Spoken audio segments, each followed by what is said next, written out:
After a successful debut to the fighting game genre with Persona 4 Arena, the beloved universes of Persona 3 and Persona 4 collide once more. However, this time in much more of a comprehensive fighting game experience in the form of Persona 4 Arena Ultimax. With a solid blueprint to follow, a sequel to Persona 4 Arena seemed to be destined for success. Though with a seasoned developer and Arc System Works at the helm, Persona 4 Arena Ultimax, better known as P4U2, not only emphasizes on the aspects that made its predecessor great, but also innovates on its mechanics, both with additions and improvements. Round 1. Fight!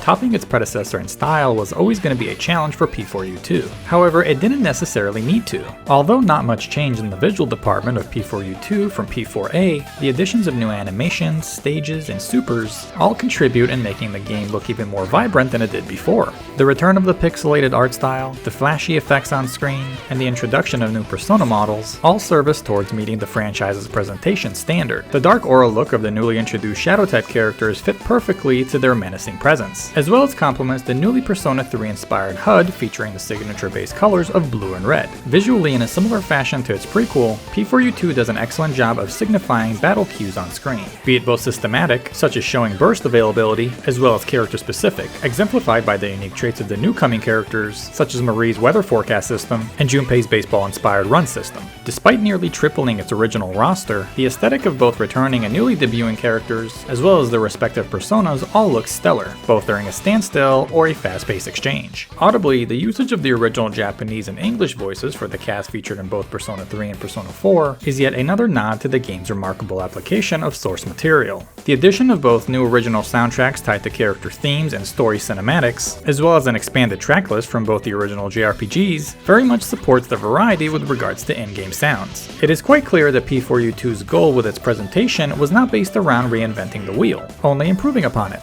The aesthetic changes made to the user interface, albeit largely cosmetic, do promote a sleek and stylish feel to the game, with an ode to Persona 3. Secondly, in an impressive fashion, the expansion of its roster, original soundtrack, and stage variety did not show any signs of loss in quality despite the major jump in quantity. Qualities such as smooth animations, fitting vocal performances, engaging stages, and an excellent track list, all while being wrapped up in an outstanding use of source material, are all aspects the game managed to not only match its predecessor in, but arguably eclipse it as well. However, perhaps most importantly, the preservation and innovation of clear visual and audible endgame cues, such as the indication of counter hits, applicable status ailments, instant blocking, and real-time character-specific systems is where P4U2's presentation continues to shine its brightest.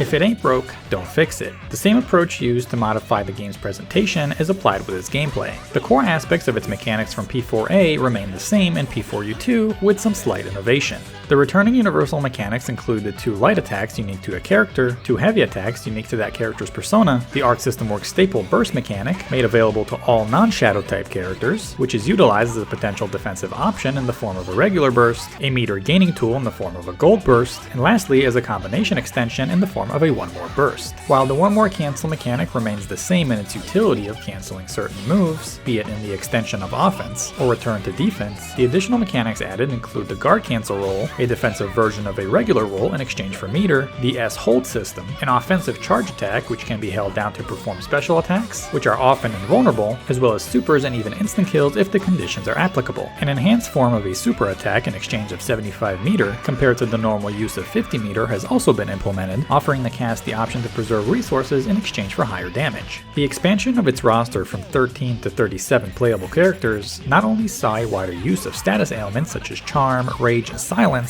but also introduced the mechanic of Shadow Frenzy, an offensive form of a burst exclusive to Shadow type characters, which grants an unlimited amount of meter for a short period of time, opening the door for highly damaging offensive flurries. Outside of a lack of a regular burst in exchange for Shadow Frenzy, the major distinctions between the regular and Shadow type characters have to do with the absence of awakening for the Shadow type characters, not having access of higher defensive scaling, increased damage, and meter expansion to 150 during low health situations. Regular characters also all sport new auto combo routes, whereas Shadow type characters all maintain the old combo routes used in Persona 4 Arena. Lastly, Shadow type characters are given the ability to carry meter over rounds, which is extremely helpful in the pursuit of activation of Shadow Frenzy, especially with consideration of their lower damage in comparison to the regular characters. To supplement complement the traditional versus mode, different game modes in P4U2 included System Tutorial, a mode which features comprehensive lessons of the game's mechanics, Training Mode offering practice tools with different displays, and options such as Record and Replay, Status Simulation,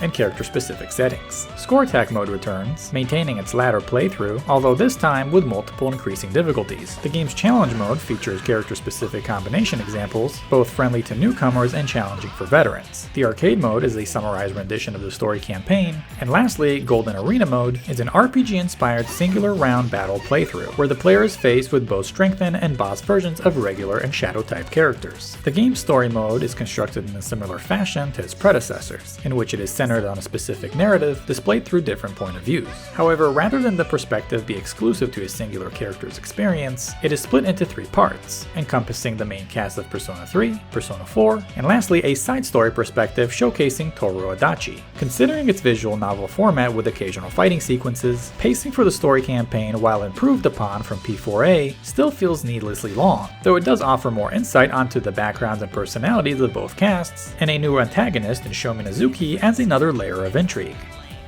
Final round. Go! Persona 4 Arena Ultimax is an excellent example of how innovation and polish of already established fighting game components can go a long way in ensuring an outstanding final product. With improvements across the board, be it the expansion within its gameplay mechanics, its playable cast, its offering of various game modes, and overall quality presentation changes, there is not much the game has done wrong. The sole criticism of the game has to do with its narrative, as while its revised structure helps overall pacing, the story is arguably less compelling than the originals and leaves much to be desired. In closing, Persona 4 Arena Ultimax feels like an enhanced version of Persona 4 Arena, as it displays innovation with proper mechanical adjustments, fitting additions, and most importantly, the preservation of signature gameplay and presentation aspects of its predecessor, making a great game even better.